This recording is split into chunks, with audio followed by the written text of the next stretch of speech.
Salam Adiaksa. Halo Sobat Adiaksa, kembali lagi bersama kita di podcast JA Jonathan dan Abioga. Pada kesempatan hari ini, kita berdua sedang berada di Badan Diklat Kejaksaan Agung Republik Indonesia yang terletak di Provinsi DKI Jakarta. Nah, Kak Jo, kira-kira kenapa sih kok kita bisa ada di sini? Nah, itu mungkin teman-teman yang lagi menonton sekarang bingung, kok bisa sih ada di Badan Diklat Kejaksaan? Nah, sebelumnya saya mau perkenalkan diri dulu. Nama saya Jonathan, asal satker saya di cabang Kejaksaan Negeri Kota Mobagu di Lumoga, salah satu daerah di Sulawesi Utara. Nah, kenapa saya ada di sini?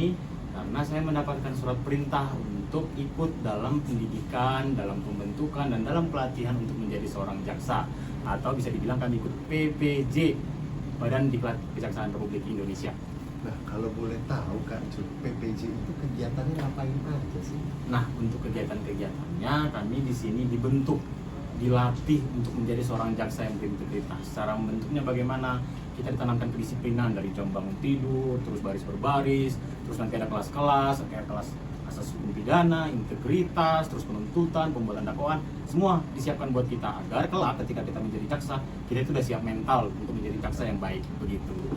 Nah, buat Abang Abioga sendiri, kenapa sih Bang pengen menjadi seorang jaksa? Nah, sebelum kita jawab pertanyaan dari Kak Jo, ada baiknya saya juga memperkenalkan diri ya.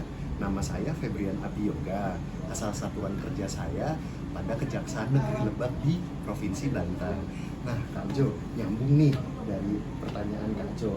Alasan saya untuk menjadi jaksa karena saya ingin menjadi seorang penegak hukum yang memiliki integritas, yang mampu untuk menegakkan hukum sesuai dengan tujuan hukum itu sendiri. Nah, lebih jauh lagi, saya itu punya strong reason saya menjadi seorang jaksa adalah karena ayah saya itu sangat sekali ingin melihat anaknya menjadi seorang jaksa. Mungkin itulah kira-kira Kak Jo singkat alasan kenapa saya ingin menjadi seorang jaksa.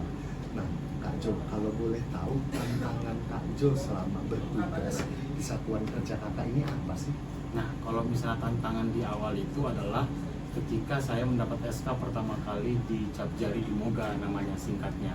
Jadi pertama kali lihat SK itu saya masih bingung nih, ini daerah apa, daerah di mana?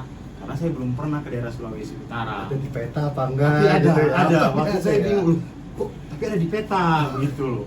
Nah, ketika saya menjalaninya ternyata teman-teman saya sama senior-senior saya di Satker menyambut saya dengan baik, mengajarin saya dengan baik, memimpin saya dengan baik, sampai pada akhirnya saya dipanggil di sini. Jadi tantangan awalnya itu mungkin penyesuaian diri ya, sama budaya, sama adat istiadat di sana. Karena kita nggak bisa dong membawa kebiasaan-kebiasaan kita di tempat daerah asal kita ke daerah baru. Kita harus lihat dulu situasi kondisi. Kalau Abang Abioga sendiri, tadinya ada di mana Bang sebelum menjadi jaksa begitu? Oke, sebelumnya saya bekerja di salah satu korporasi di BUMN.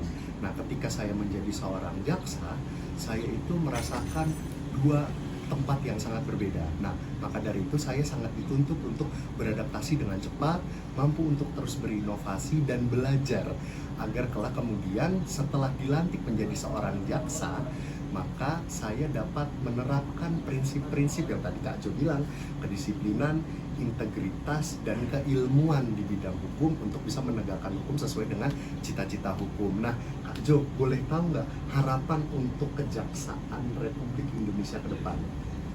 Harapan saya adalah supaya kejaksaan ini nantinya menjadi jaksa-jaksa yang berintegritas, yang baik, yang mengayomi masyarakat.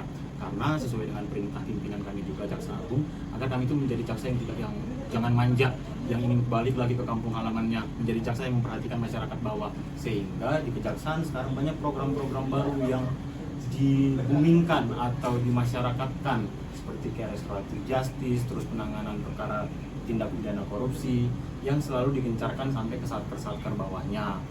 Nah, itu yang saya inginkan agar hal-hal begini itu selalu lanjut. Nah, kalau Bang Abioga sendiri harapannya untuk Kejaksaan Republik Indonesia apa, Bang?